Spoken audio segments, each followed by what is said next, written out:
Many times in life we compare ourselves to others. We ask, why can't I be like them? This comparison often makes us feel unhappy. In today's fast-paced world, with apps like TikTok and Instagram, this habit has become even more common. So this story is for those who feel unsatisfied with their lives and think others are happier than them. While listening to this story, we'll also learn some new words. So, listen to the story carefully until the end. One day, a crow was flying and landed on a tree branch. While sitting there, he saw a swan swimming in a pond nearby. The swan had bright white feathers, and some villagers came to admire its beauty. The crow became curious and flew closer to the swan. But as soon as the villagers saw the crow, they waved their hands to chase him away. The crow thought, maybe they're afraid I'll make the place dirty. Feeling sad, the crow sat on another branch. But again, the villagers didn't want him around and drove him away. The crow felt hurt. He saw how people loved the swan for its beautiful feathers, but no one liked him. With a heavy heart, the crow left the village and flew deep into a forest. Sitting on a tree branch, he started crying. He said to himself, people hate me because of my black feathers. If only I had white feathers like the swan, I would be happy too. An old crow passing by saw him crying and asked, why are you so sad, young one?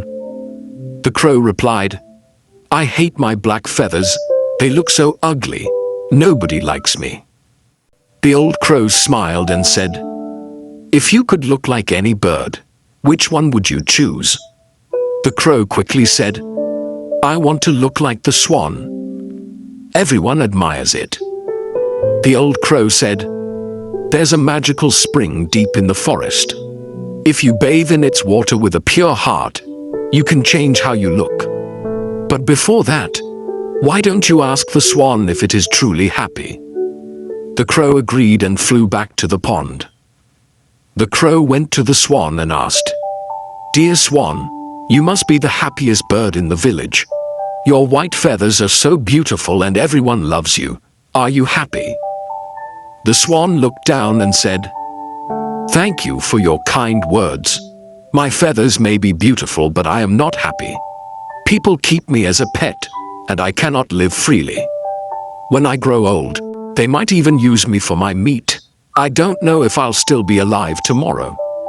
The crow was shocked. Then, who do you think is the happiest bird? The swan replied, I think parrots are the happiest. Their colorful feathers are more beautiful than my white ones and people don't eat them. The crow thanked the swan and flew off to find a parrot. After searching for some time, he found one sitting on a branch. The crow said, dear parrot, your colorful feathers are so lovely. You must be the happiest bird. The parrot sighed and said, my feathers are pretty, but because of them, people put me in cages. I spend my life locked up, and I'm always scared. The crow felt even sadder. He asked, who do you think is the happiest bird? The parrot replied, the peacock must be the happiest bird. People admire its beautiful feathers, and they give it a big cage to live in. The crow flew to a zoo to meet a peacock. He saw the peacock spreading its colorful feathers while many visitors admired it. The crow said, dear peacock, you are so beautiful. Your feathers are amazing.